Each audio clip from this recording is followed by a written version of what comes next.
Good morning. This is your stat sensei, Mr. Spensei, and we're going to go through running a simulation.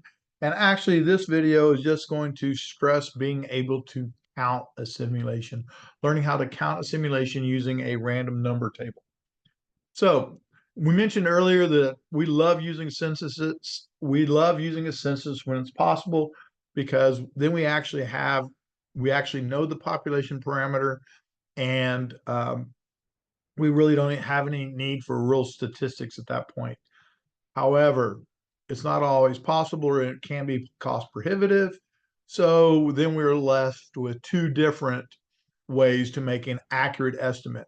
And those two choices are either taking a sample, which is a subset of the population, or we can run a simulation.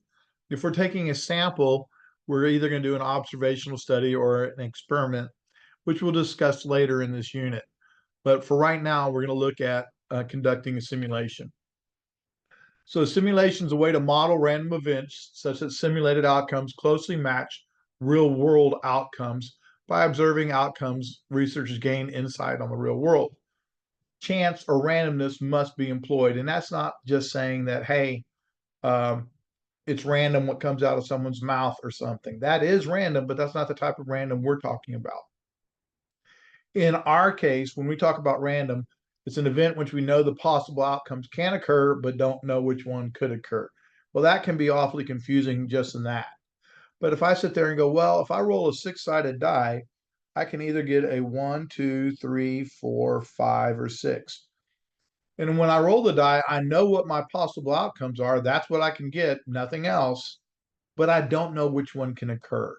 So that's what that means. I know what might happen, but I don't know which one will happen. That's random. A component is the most basic thing in which something happens. In other words, what are we repeating? It could be rolling a dice, it could be flipping a coin, it could be picking numbers out of a hat, it could be any of a number of things, but it's the basic thing that we're going to repeat over and over. Outcome is the result. What happened as a result of the single component? A trial is how many times we're actually going to repeat the entire situation. How many times are we going to run the entire sequence? The response variable measures the outcome. So here's our scenario. A cereal manufacturer puts pictures of famous athletes on cards and boxes of cereal. 21% of the boxes contain Katie Ledecky cards.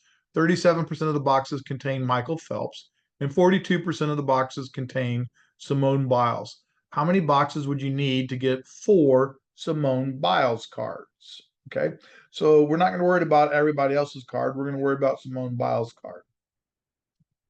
Well, there's several steps that are necessary to do this, but I just want to run down through a couple things that are really important. First off, because if all these numbers were divisible by 10, I could use one-digit numbers, but since they're not, I'm going to be stuck with using two-digit numbers. So we know when we run this, I'll have to use two-digit because none of them are divisible by 10. So then I need to make an assignment. Well, I'm assigning two-digit numbers, and that's really easy when you go, well, 10, 11, 12, 99, etc. Those numbers are easy because they're already two-digit numbers. But what about the numbers 1, 2, 3, 4? Well, that's 0, 1, 0, 2, 0, 3. I just put a 0 in front of it. But I have one that's left over. I still have 0, 0. Now, usually I'll use 0, 0 to represent 100. Well, 100 is a three-digit number, but I can still represent 100 using a two digits 0, 0. So they told me in my scenario that 21% are Katie Ledecky cards. So I will assign 0, 1 to 21 to Katie Ledecky.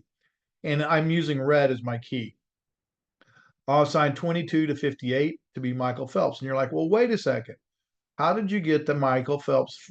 Because that says 37%. Well, the 22 makes sense because we use 0, 1 to 21. So the next number is 22. But the 58 came from 21 plus 37, and that equaled the 58, and that's where that came from. Well, the next number after 58 is 59. And we need to be 59 to 99 and 00. And we need to say both of those things because it doesn't make sense to say 59 to 99. I mean, 59 to 00. So it's 59 to 99 and then 00. Now, we probably should have said that there are no skips. And you're like, what does that mean? Well, it means I'm using every number. Every number from 01 to 99 and 00 I'm using. So all the numbers are being used. And repeats are allowed. Now, this is a more technical that we'll deal with later, but I'm going to bring it up now so that it helps stick in your brain. It says repeats are allowed. Anytime we're working with percents, repeats are allowed. Now, there are other restrictions as to when it's not allowed, but if we're working with percentages, it's allowed. So how do I go? Well, since we read left to right, we're going to work left to right. Working from left to right, I will select 2-digit numbers, and we said they had to be 2 because we couldn't divide by 10.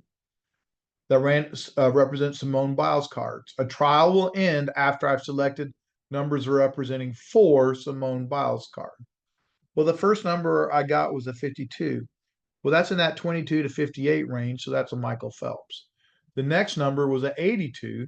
Well, 82 is in a Simone Biles, so that's a Simone Biles. 24 is a Michael Phelps. 89, Simone Biles.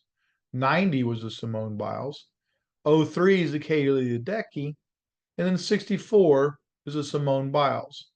Well, when I count those up, that's 1, 2, 3, 4, 5, 6, 7.